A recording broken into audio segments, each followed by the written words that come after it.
નમસ્કાર. રાજકોટ શહેર ભાજપના વોર્ડ નંબર 7ના કોર્પોરેટર નેહલ શુક્લને મનપામાંથી બરતરફ કરવાની કાર્યવાહી મુદ્દે વિવાદ વધુ ઊંડો બન્યો. આ સમગ્ર મામલે કોર્પોરેટર નેહલ શુક્લે જાહેરમાં આવી ચોંકાવનારો ખુલાસો કર્યો.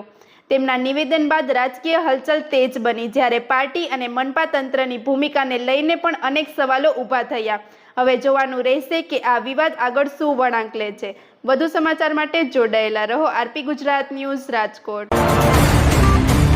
મારી મુખ્ય જવાબદારી સ્ટેન્ડિંગ કમિટીના સભ્ય તરીકેની છે અને સ્ટેન્ડિંગ કમિટીમાં જ્યારે પણ મિટિંગો છે એના નિયમ અનુસાર હું હાજર રહ્યો છું.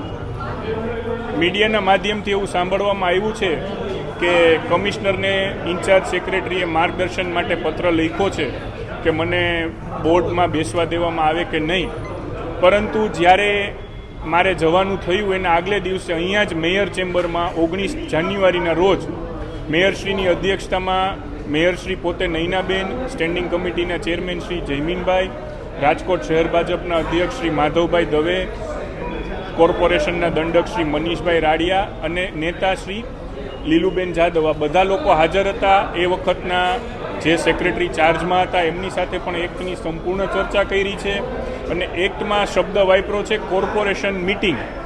કોર્પોરેશન મિટિંગ એટલે કોર્પોરેશનની બેઠકો.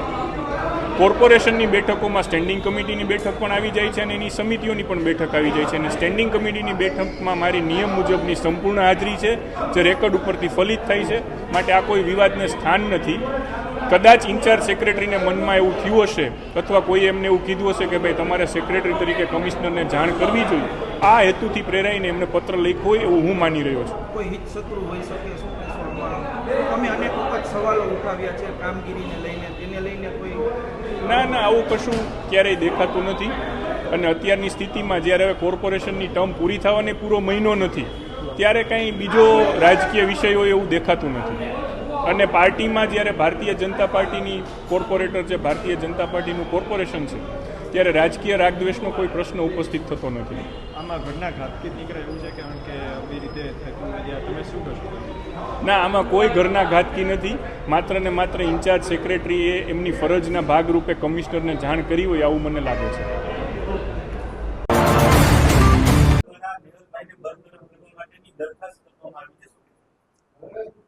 રાજકોટ ભારતીય જનતા પાર્ટીના અમારા કોર્પોરેટર શ્રી નેહલભાઈ શુક્લ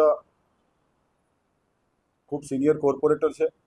ગઈકાલે મને રાજકોટ મહાનગરપાલિકાના ઇન્ચાર્જ સેક્રેટરી દ્વારા ધ્યાનમાં મૂકવામાં આવ્યું કે સાહેબ 3 બોર્ડમાં નેહલભાઈ શુક્લ જનરલ બોર્ડમાં ગેરહાજર હતા. એટલે આખો ઇસ્યુ મેં બોર્ડનો એની પાસેથી મેં નોટબુક ચોપડો જે સહી કરતા હોય મંગાવ્યું. 3 બોર્ડમાંથી એક બોર્ડની અંદર નેહલભાઈ શુક્લે રજા રિપોર્ટ મૂક્યો છે. એટલે એઝ ઓન ડેટ અને એઝ પર રૂલ્સ નેહલભાઈ શુક્લનું કહેવાનું એમ છે કે હું બરતરફ ન થઈ શકું, જેની સાથે મારો ક્યાંક ને ક્યાંક સૂર છે કે નેહલભાઈ શુક્લ બરતરફ ન થાય.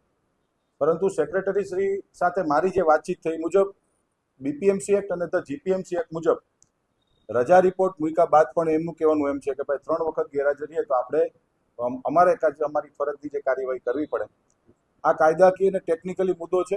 નેહલભાઈ શુક્લની સાથે ભારતીય જનતા પાર્ટીના સૌ કોર્પોરેટરો, સૌ સંગઠન અમે નેહલભાઈની સાથે છીએ અને નેહલભાઈ અમારા સિનિયર કોર્પોરેટર અને એમનું પરિવાર ખાસ કરીને એ ભારતીય જનતા પાર્ટીનું બહુ વર્ષો જૂનું પક્ષ માટે સેવા કરતું આવ્યું છે.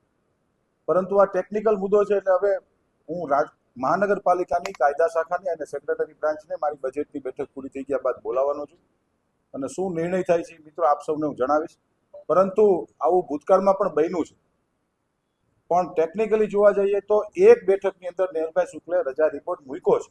એવું નથી કે 3 બેઠકની અંદર રજા રિપોર્ટ વગર નથી આવ્યા તોય કાયદેસર રીતે બરતરફ થઈ શકે. પરંતુ એક વખત એને રજા રિપોર્ટ મૂક્યો છે અને આવી રીતે ચૂંટાયેલા જનપ્રતિનિધિઓ ઘણી વખત ક્યારેક કોઈ કારણોસર રજા રિપોર્ટ મૂકીને ગેરહાજર રહેતા હોય. શું વિષય છે એ હવે કાયદાકીય વિષય છે. હું મારી કાયદા શાખાને માર્ગદર્શન લઈને જરૂરથી આપને જણાવીશ.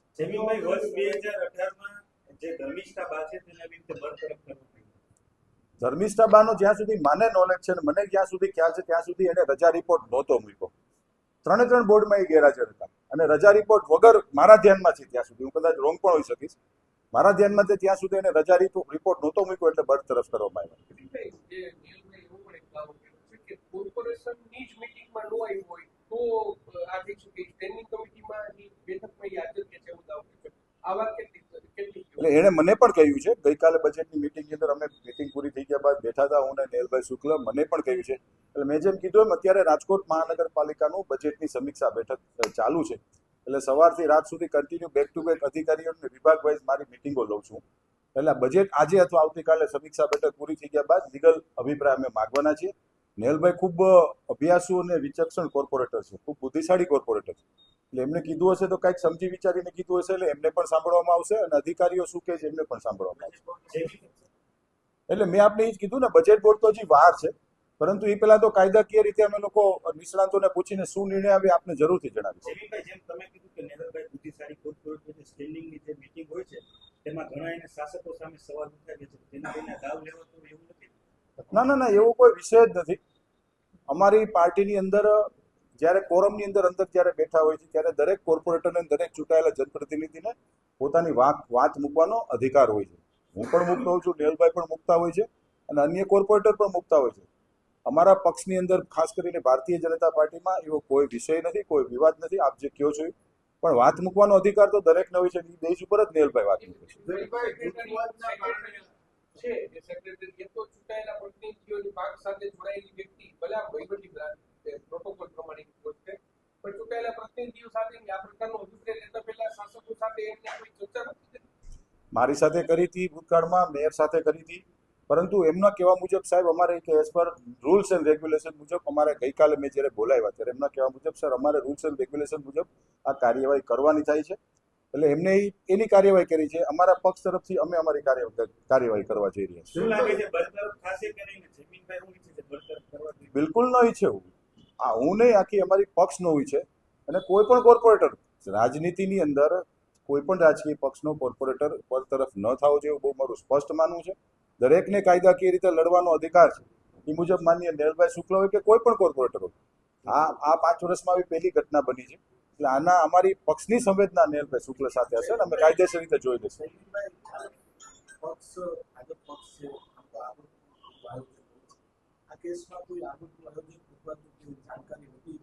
બે દિવસ મેં જેમ કીધું એમ 2 કે 3 દિવસ પહેલા જ આ વિષય મારા ધ્યાનમાં માનનીય સેક્રેટરીશ્રીએ મૂક્યો હતો. એટલે મેં કીધું બજેટ પછી જોઈ લઈએ છીએ, પણ એમની સ્વાભાવિક છે કે એ તો ગવર્મેન્ટ ક્લાસ 2 ઓફિસર છે, એમને એમની ફરજની કામગીરી કરવી પડતી હોય. કારણ કે નેક્સ્ટ બજેટની સ્ટેન્ડિંગ કમિટી આવતી હતી બેઠકની, અને 20મી કે 19-20મી તારીખની આસપાસ બજેટનું બોર્ડ છે. એટલે એમને એની ભૂમિકા નિભાવી છે. અમે અમારી કાયદાકીય રીતે અમે અડધો ટકો જૂથવાદ રાજકોટ મહાનગરપાલિકામાં ક્યાંય કોઈ પણ જાતનો જૂથવાદ છે જ નહીં. મેં પહેલા જ કીધું છે કે નેહલભાઈ શુક્લ અમારા કોર્પોરેટર છે, ભારતીય જનતા પાર્ટીના કોર્પોરેટર છે, અને 66માંથી 65 કોર્પોરેટર નેહલભાઈ શુક્લ સાથે આમાં મ્યુનિસિપલ કમિશનરનો સેક્રેટરીએ જે પત્ર લખ્યો છે અને માર્ગદર્શન માંગ્યું છે, કાયદાકીય રીતે મેં પહેલા જ કીધું કે 66માંથી એક નેહલભાઈને બાદ કરતા 65 કોર્પોરેટર નેહલભાઈ શુક્લની સાથે અમે રહેવાના છે. નહીં, એવું ન હોય. પકડ તો બધાની હોય છે. તંત્ર ઉપર પકડ ભારતીય જનતા પાર્ટીની હોય છે. પરંતુ મેં જેમ કીધું એમ કે કોઈ પણ સનદી અધિકારી હોય કે કોઈ પણ ક્લાસરૂમ ઓફિસર હોય છે, એને એની કામગીરીના ભાગરૂપે એને એની કામગીરી કરી છે. હવે અમે કાયદાકીય રીતે હું મારી લીગલ બ્રાન્ચને બોલાવી અને જાણી અને ચોક્કસથી આપને જણાવીશ.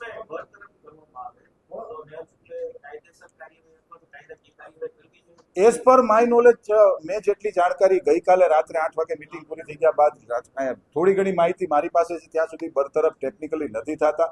કારણ કે મેં જેમ કીધું એમ 3 બોર્ડમાંથી એક બોર્ડમાં એણે રજા રિપોર્ટ મૂક્યો છે. એટલે બીપીએમસી અને જીપીએમસી એક્ટના કાયદાઓ જોઈ અને જાણી અને જરૂરથી આપને કહીશ, બરતરફ મારા નોલેજ મુજબ નેહલભાઈ શુક્લ નથી થતા.